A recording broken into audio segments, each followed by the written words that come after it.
I love American muscle cars. I just love the look of them, the sound of them.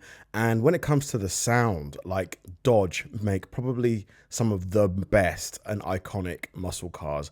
You know, the Challenger, the Charger, the SRT. The SRT is probably my favorite sounding muscle car at the moment. That high-pitched whine it makes is just crazy.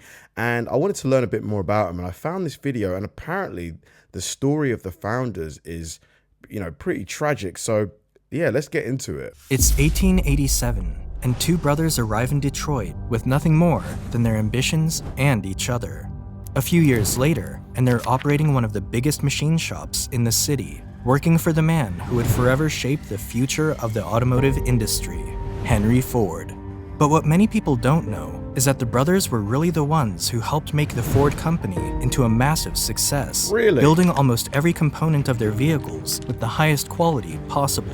Wow. Without them, the Model T wouldn't exist, and the Ford Motor Company would not be what it is today. Wow. Yet despite their legendary achievements, they've remained obscure figures, their legacies hidden in the massive shadow of Mr. Henry Ford. Their partnership with Ford would later turn into a rivalry when the brothers decided to open their own car company and join the competition in the automobile market. At one point, rising to become the second best-selling car company in the US, behind none other than their business partner turned rival. However, this is where the brothers' luck fell apart, leaving behind a legacy that few seem to recognize, despite leaving their names on millions of automobiles around the world. This is the tragic story of the Dodge brothers. Let's go. That's a hell of an intro, right? Oh my God, I'm excited. This video is made possible thanks to the Daily Upside, my favorite business newsletter.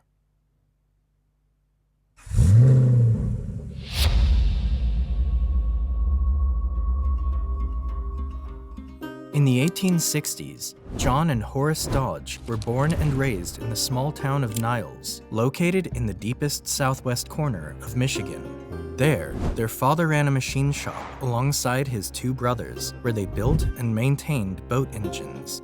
Growing up in Niles, John and Horace were taught to be hard workers and never complain about their economic situation. Right. According to them, their childhood wasn't easy. In those days, we were the poorest kids in town. When cold weather came, Horace and I were obliged to go barefooted and wear ragged clothes. We didn't grumble, but tried to make Mother think it was all right. Wow. This humble beginning seems to have brought the red-haired brothers together as partners, rather than set them apart as rivals. And despite the 4-year age difference between them, they shared the same strong initiative and work ethic from a very young age, and took on any jobs they could to support their family. Man, what do they say about hard times? They make strong men, right? Yeah, I guess it's a clear example of that happening here. However, in 1882, the Dodge family had to relocate, first from Niles to Battle Creek, and then again later to Port Huron, after the collapse of the family's business.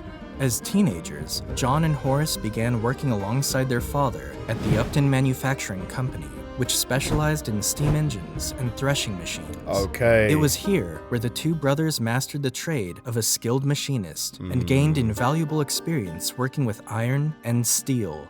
These duties quickly turned into a passion for the young men, as they fell deeply in love with their trade. However, John, the older brother, wasn't satisfied staying at Port Huron and decided he wanted to search for better opportunities outside of the small city they lived in. Thus, after turning 21 and with just 50 cents in his pocket, John packed his things and headed off toward one of the most prominent industrial cities of that time. 50 cents. I mean, obviously, accounting for inflation, it's probably worth more today, but it can't have been that much money. Like, how much is 50 cents back then in today's money? Detroit.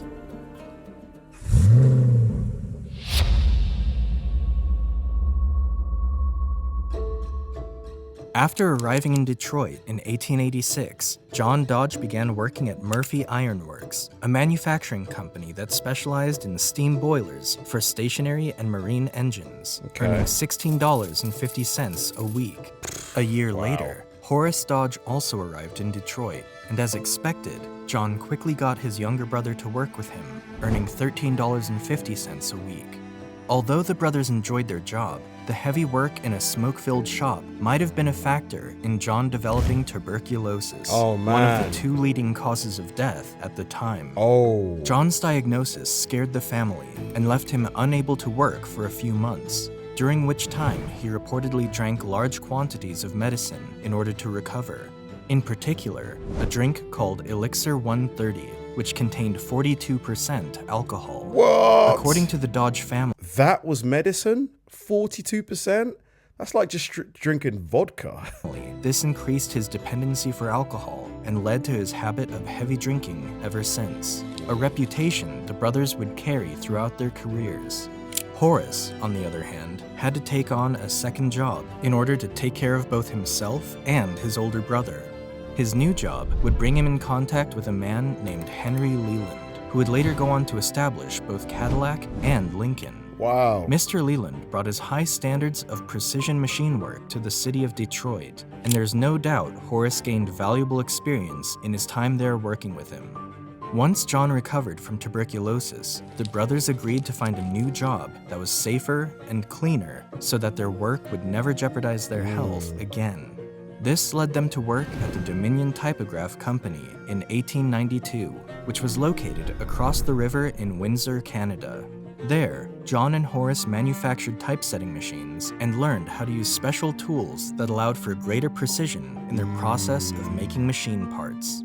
It was also during their time in Canada that the brothers would make their first documented entrance into the transportation industry when Horace invented a 4-point bicycle ball bearing. His innovative design had the advantage of not only being dust-free, but also offering a smoother ride with minimal effort. Following the success of his invention, the red-haired brothers partnered up with one of their managers from the typograph company, Fred Evans, and the 3 of them went on to establish the Evans & Dodge Bicycle Company in Wow. 1897. These guys were entrepreneurial, like, as well as being, just clever and able to like learn how to do stuff with machines. They clearly, when it comes to business, they knew what they were doing. Using their patented bearing. This venture became a huge success in the market, largely due to Fred Evans's strong salesmanship skills. He would travel to exhibitions and cycle shows around the US, displaying their bikes, making theirs one of the few, if not the only, Canadian bicycle companies to In do America. so. The company's Wow. sales immediately soared so high and so quickly that by January 1898, they were already making plans to expand their branches in London, Ontario, Wow. and Montreal. However, fierce competition in the bicycle industry at the close of the 19th century would seriously threaten the future of their company. Were they able to patent their design? Like, because I mean, if they patented it, then it would be a lot harder for competitors to make their own design, at least if it was going to be a similar thing to theirs. Although the brothers still maintained good jobs and royalties from their patented bearing design, It was they patented. decided it was time to move on from the bicycle industry and search out a new and different venture. They sold their shares in the company for $7,500, returned to Detroit, and used the money to establish their own machine shop, which they named Dodge Brothers in the year 1900. Little did they know, this decision was about to change the whole American car industry and the rest of the world. Wow. Let's go.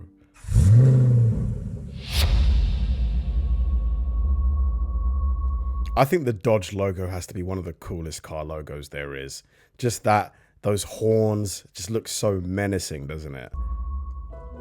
At the time they opened their machine shop, John was nearly 36 years old, while Horace was 32. The brothers brought in some of the most advanced equipment they could find, gathered a team of 12 people, and began building and repairing just about any type of machines people would bring into their shop, such as farm equipment, stoves, typesetting machines, and stationary engines.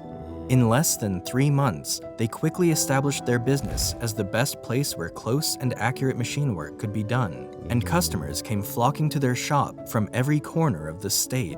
A newspaper in Detroit even described their store as the most thoroughly equipped and up-to-date in the city. However, despite the good reputation they'd earned, it still didn't stop the brothers from facing certain problems in the beginning. At the time, they usually dealt with small companies, and these companies would often fall behind on their payments due to their limited budgets. But all that would soon change when the brothers were approached by a man named Ransom Eli Olds. But why would you take the job before getting paid? I'm sorry, like, before I repair your machine, I'm going to need to take payment, right?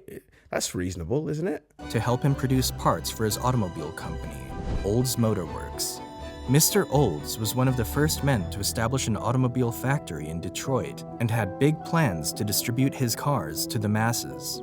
He created and patented the assembly line in 1901, allowing his car manufacturing company to increase their output by a much larger degree. Wow. After hearing about the Dodge brothers' shop, he tasked them to supply engines and transmissions for his Model R Curved Dash, which was a light, reliable, and relatively powerful vehicle for its time. The brothers were able to deliver their parts in great quality, and by the end of its first year, the Curved Dash had turned into a commercial sensation after securing hundreds of sales, becoming the first American gasoline car to sell in significant numbers. No way. By 1902, their car's production increased to 2,500 units, and this boost to their business was enough to help the Dodge brothers move their operations to a bigger space in the city. Awesome. Their partnership with the Olds Motor Works, or Oldsmobile as it later became known, quickly made them wealthy, while also establishing themselves as good and reliable car manufacturers.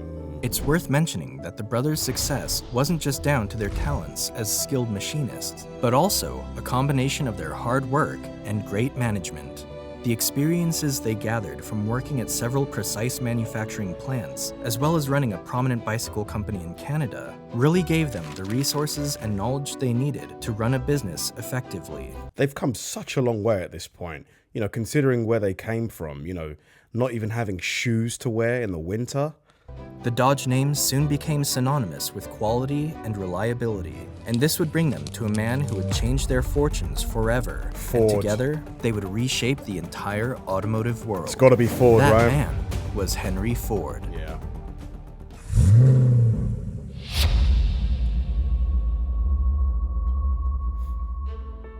In 1902, 39-year-old Henry Ford was making his third attempt to launch an automobile company after failing in his first two ventures. He was looking for someone who could help him build parts for his new automobile company, and that's when he heard about the Dodge brothers. So, he went to check out their shop in person, and after meeting them face to face, Henry was so impressed with their work that he immediately offered them a contract and the promise that the brothers would create more automobiles with him than what Oldsmobile could ever hope to produce. However, this was back in 1902, and Ford had yet to become the automotive genius we know today. Rather, he had a reputation for losing money, something the Dodge brothers already knew quite well enough about. Despite knowing the risks of working with Mr. Ford, the brothers turned down a renewal contract from Oldsmobile in 1903, which would have been the much safer choice, and gambled that their partnership with Ford would ultimately succeed. Very ballsy. That speech or the pitch from Ford must have been amazing. He must have been just so convincing because, they've got a good thing going with Oldsmobile. They've got regular checks coming in. They don't have to chase people anymore. But they took a gamble on someone who'd failed twice before. He must have really sold it to him. To kickstart their partnership, they agreed to supply Ford with 650 sets of running gear, which is basically a working automobile without tires, wheels, or a body, at $250 each. However, Mr. Ford had relatively little cash on hand, and while the brothers came through on their deliveries, Ford often missed his payments, which frequently upset John and Horace. So much so that the two brothers threatened to sell the machines elsewhere as outlined in their contract. I'm sorry, take payment in advance. Stop agreeing to doing credit. But, as tempted as they were, the brothers settled down and figured out a better way to do business. John and Horace proposed to write off the $7,000 that Ford owed them, and even give him an additional $3,000, all in exchange for a 10% stock share in the Ford Motor Company, as well as all of Ford's assets in the event that the company went bankrupt. Henry hated their proposal and tried to counter back with a different offer, But knowing his back was against the wall, he agreed to their terms, and the Dodge brothers proceeded to work as usual. As if Henry Ford, right? So you owe these two brothers a big chunk of money. They come to you with a deal which would write off that debt and give you cash in your pocket. And you've got the gall to be like, no. This guy, man, he didn't want to give anything away. While their relationship with Ford didn't exactly get off to a great start, it eventually proved to be fruitful for as long as it lasted. The decision to acquire 10% of the Ford Motor Company was a genius move for the brothers, as they earned substantial profits from the dividends of their stocks, which skyrocketed almost immediately. Wow. The Dodge brothers also made a tremendous amount of money from manufacturing the major components of every Ford model between 1903 to 1914, including the legendary Model T. Although Ford was not the inventor of the assembly line, that title goes to Mr. Ransom Olds, Henry did improve the concept by using the moving platforms of a conveyor system. Using this method, they could produce a car every 90 minutes. Wow. Upon its release, the Model T sold millions of units, quickly becoming the biggest car production model in the world. So much so that by 1914, it's estimated that 9 out of every 10 cars in the world were Fords. That's crazy. The brothers had grown their employee network from 120 to over 5,000 workers, and had effectively made themselves the largest supplier of automotive parts on the planet. Wow. They became extremely rich, acquiring land, yachts, and massive mansions. However, while the two brothers had climbed their way up, earning themselves a spot among the wealthiest men in the city, their peers from Detroit's high society wanted nothing to do with them. You see, John and Horace were known for hanging out with their employees after hours, hitting the bars, and getting drunk next to the same people who built their machines. What's wrong with that? That's the best kind of boss there is. But obviously, maybe back then they didn't look at it that way. But a boss that hangs out with his employees, for me, is the best kind of boss there is, for sure. They also had a reputation for getting into fights at local bars and restaurants. Oh. This made them unsuitable in the eyes of Detroit's elite class, and they were Right. turned away from clubs and symphonies. Although the brothers didn't really care what people thought of them, they didn't like to be told where they could or could not go. Yeah. So what did they do? They assumed the financial liability of the Detroit Symphony and welcomed themselves into their club, gradually buying their way into the elite class. On another occasion, Money talks. Horace was denied membership from the prestigious Grosse Pointe Country Club. In response to this, he bought the property next to the place and built a huge and extravagant mansion with a 12-car garage facing the club, all in an effort to make as much noise as possible, annoy the guests, and, quote, make the club look shabby. It seemed like the once poor kids from Niles were on top of the world, and as self-made millionaires in a rising industry, they could not have asked for more. However, they were just getting started, because they were about to go on to accomplish something even greater. Honestly, most people at this point would just call it. They would be like, yep, we've made it. This is enough. But then to go and start another company after this, this is just, you've got a good thing going here. Founding one of the biggest car companies on the planet.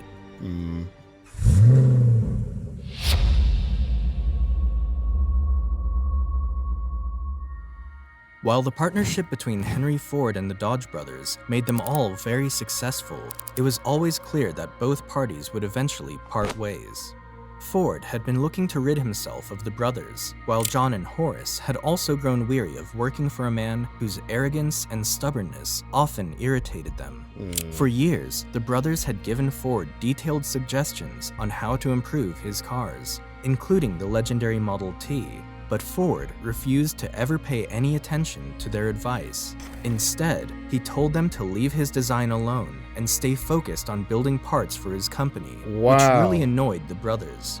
Although they were comfortably making millions with no major risks, the brothers knew their dependency on Ford would eventually come back to bite them later on. It's a good point. So, in 1913, John Dodge decided to resign from his role as vice president of the Ford Motor Company, saying, "I'm tired of being carried around in Henry Ford's vest pocket." They launched an ambitious 18-month plan to restructure their operations. So what happened to the stock? Did they keep their Ford stock or did they sell that? I'd keep that. And on the 1st of July, 1914, the brothers launched their own automobile enterprise, the Dodge Brothers Motor Company. Horace and John enjoyed their reputation as the two best mechanics in Michigan. Their names had become synonymous with anything that had to do with quality. So it was no surprise when more than 6,000 people came to see the grand debut of the first Dodge car, the Model 30. The new Dodge car came with a 35 horsepower, 4-cylinder engine, producing 15 more horsepower Looks than good. the Ford Model T. I like and it. even aside from its performance capabilities, the Model 30 was also revolutionary in other ways. It was the first automobile with an all-metal body, and unlike Ford's Model T, Dodge's car had an electric starter, headlights, a 12-volt electrical system, and a speedometer. By 1915, more than 45,000 Dodge cars had been built and sold. It's way better looking than the Model T. The Model T obviously is a timeless car, iconic, but this looks it's way more advanced, isn't it? Making them America's third best-selling automaker in just their first full year of production. Like Ford, Dodge Brothers did not make annual model updates, but instead focused on mechanical improvements. They also added a wider range of models and commercial vehicles, such as touring cars, sedans, two-seater roadsters, trucks, and taxis. Over time, they increased their focus on trucks and developed them for various uses, such as the Dodge panel van model. When someone asked them why their cars were more expensive than the Model T, Horace simply replied, "Just think of all those Ford owners who will someday want an automobile." It was clear that the rivalry between the two brands had started, and the Dodge Brothers Motor Company was on the rise, with 72,000 vehicles sold in 1916 to over 100,000 vehicles in 1917. As expected, Ford was not thrilled about the brothers' success. While the brothers were rapidly building and selling their cars, they still maintained a 10% ownership share of the Ford Motor Company. Very smart, very smart. You know, keep that. Unless you absolutely need to sell it off, keep that. Because then you've got that guaranteed dividend coming in every month or every quarter.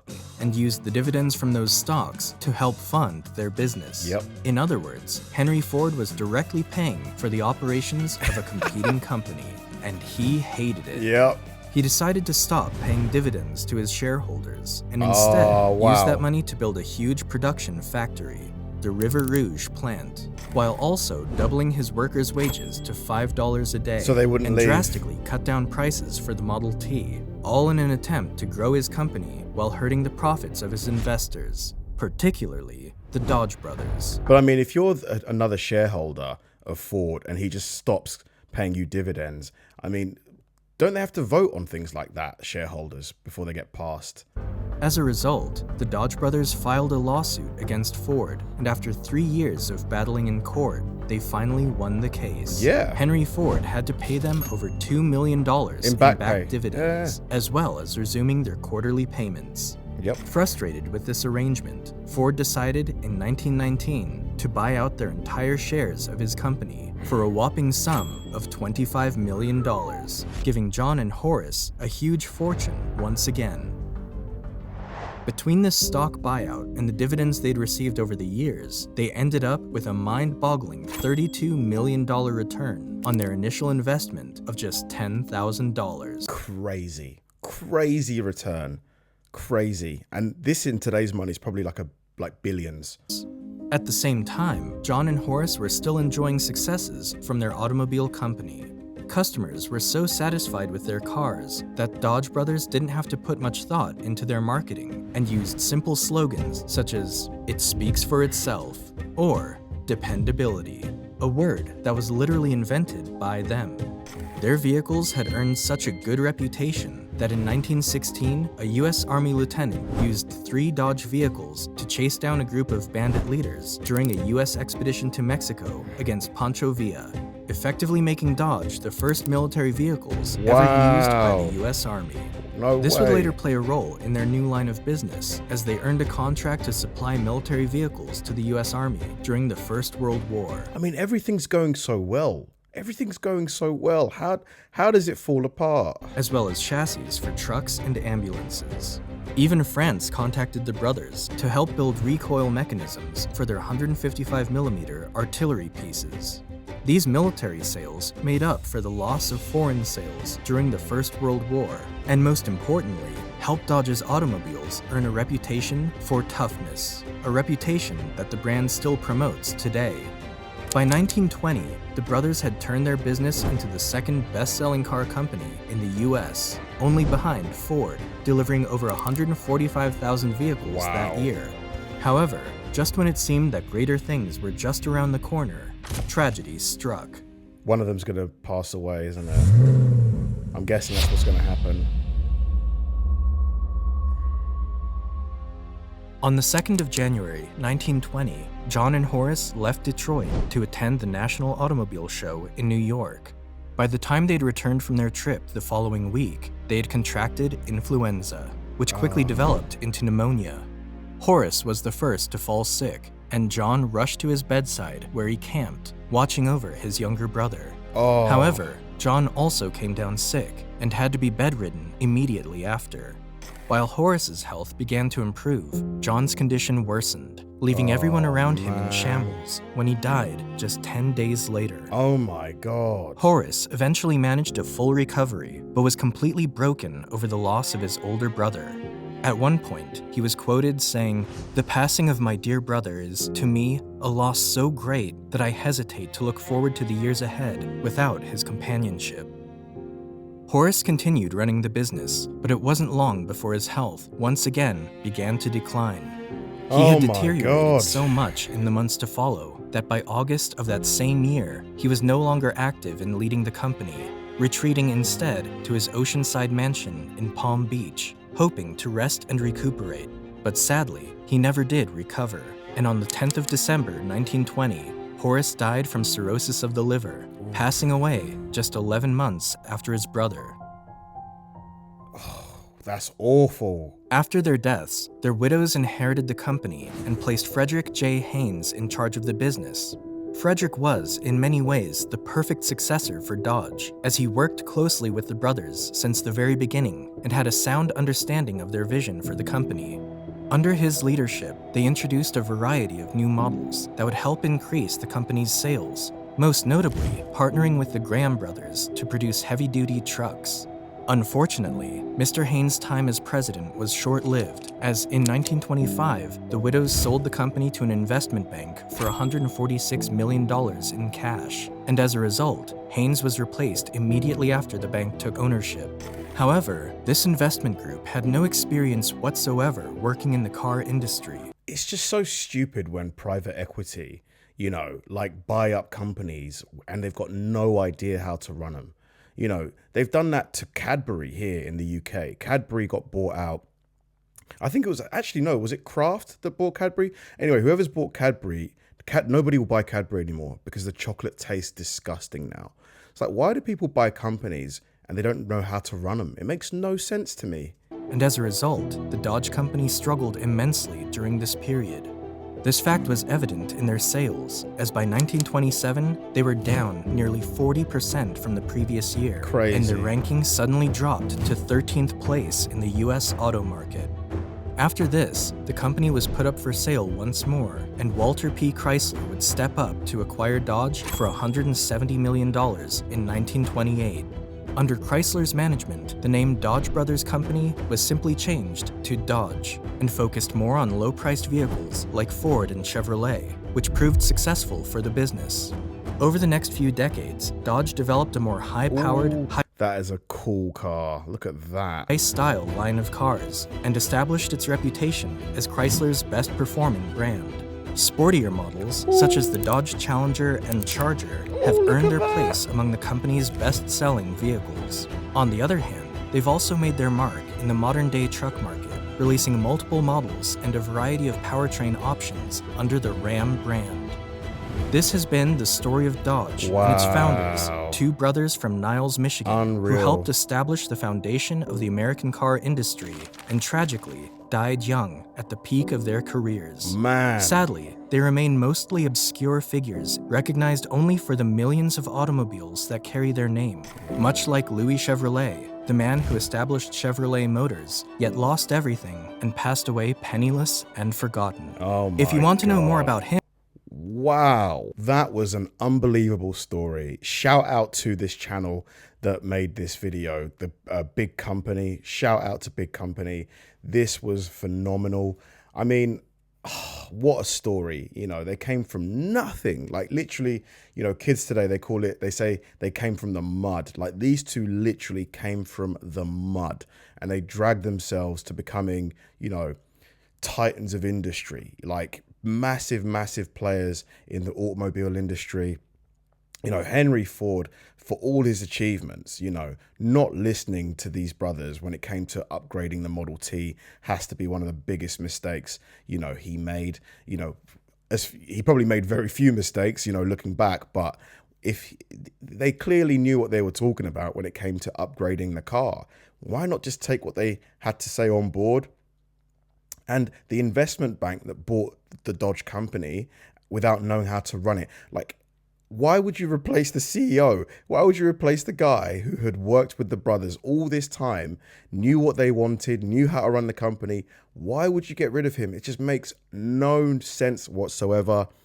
But honestly, for them to have died so young is just a tragedy. You know, pneumonia, like very treatable thing. I know people still pass away from it now, but it's a lot rarer than it was back then. Very treatable now, but obviously that's, you know, of course in 1910, you know, things were just so different. But what a phenomenal story, honestly. Those two, unbelievable. They changed the world, really. Thanks for watching, guys. If you enjoyed this video, I'm going to link another one right below, and I will see you there.